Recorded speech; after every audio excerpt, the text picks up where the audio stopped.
Assalamualaikum warahmatullahi wabarakatuh. Halo teman-teman, perkenalkan nama saya Saskia Alifah. Saya berasal dari kelas 11 MIPA 1. Jadi, pada kesempatan kali ini, saya akan melakukan uji percobaan sederhana mengenai termokimia, yaitu perubahan kalor, dengan dua reaksi. Yang pertama yaitu reaksi eksoterem dan reaksi endoterem. Yuk simak videonya. Sebelum kita masuk kepada uji percobaannya, alangkah lebih baik kita mengenal dulu perbedaan dari reaksi eksoterem dan reaksi endoterem.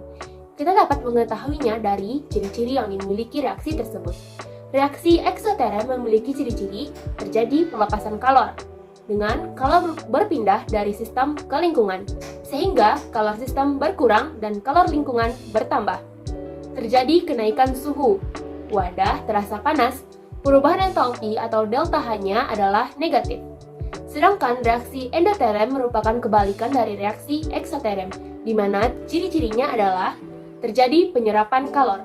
Kalor berpindah dari lingkungan ke sistem. Kalor sistem bertambah, sedangkan kalor lingkungan berkurang. Terjadi penurunan suhu, dan wadah terasa dingin. Perubahan entalpinya atau delta H-nya bernilai positif. Halo teman-teman, jadi pada gelas yang pertama kita menggunakan air putih biasa. Kita dapat meraba air tersebut bahwa air tersebut terasa dingin sebelum direaksikan dan dapat diuji dengan menggunakan termometer. Hasil yang didapatkan adalah suhu tersebut rendah sehingga air terasa dingin. Setelah itu kita campurkan 2 sendok deterjen ke dalam gelas pertama. Dan diaduk-aduk hingga merata.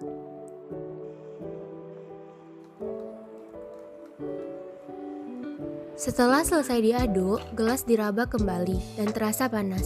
Untuk membuktikannya, kita kembali memasukkan termometer ke dalam air deterjen. Hasil dari pengukuran termometer tersebut, suhunya tinggi, sehingga air terasa lebih panas. Percobaan kedua yaitu menggunakan setengah air. Kita dapat meraba air tersebut dan air tersebut terasa dingin. Untuk memastikannya, kita menggunakan termometer.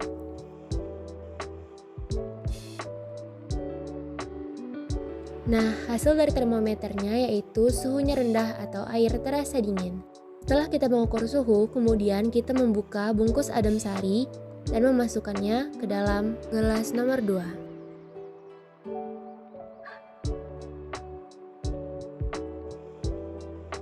Setelah itu, ambil sendok lalu aduk-aduk hingga merata.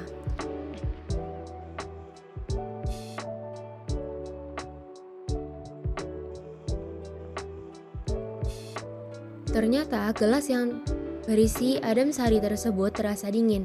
Untuk membuktikannya, kita menggunakan termometer.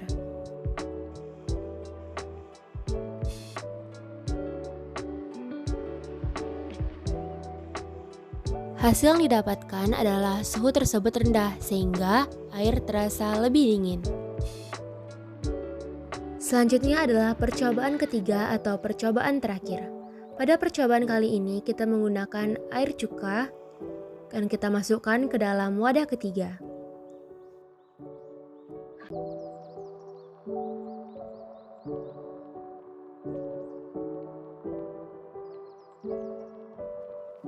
Sebelum itu, kita meraba dulu apakah suhu yang terjadi pada air cuka tersebut. Suhu pada air cuka tersebut terasa dingin. Untuk membuktikan, kita menggunakan termometer.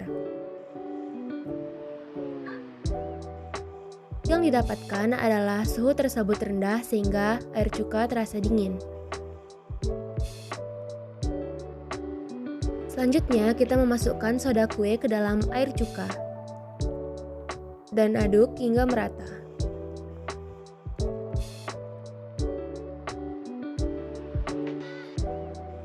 Setelah selesai diaduk, kita menggunakan termometer untuk mengukur suhu pada gelas tersebut. Setelah diraba, dapat dirasakan bahwa air tersebut terasa dingin dan dibuktikan dengan suhu termometer yang rendah. Oke teman-teman, jadi kesimpulannya dapat dibuktikan bahwa pada percobaan pertama, reaksi yang terjadi adalah reaksi eksoterm.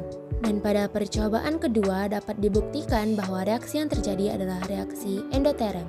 Dan percobaan ketiga merupakan reaksi endoterm. Baiklah teman-teman, sekian dulu uji coba sederhana yang dapat saya lakukan. Sampai jumpa. Dadah!